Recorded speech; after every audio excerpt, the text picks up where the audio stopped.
Dalam dah kosong ni. Ha. Ni customer mana ambil ni? Ha, belakang. Oh, belakang pun dah lopong ni.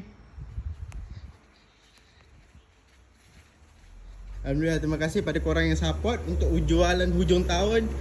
Dan untuk masuk tahun 2026, kita ada stok kontena untuk bulan puasa punya. Depan tu pun dah kosong lah.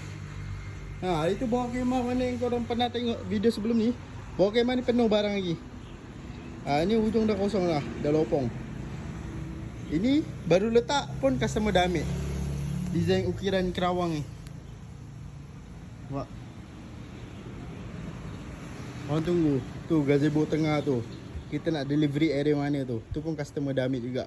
Okay, korang pergi type Prabu Jati Dom.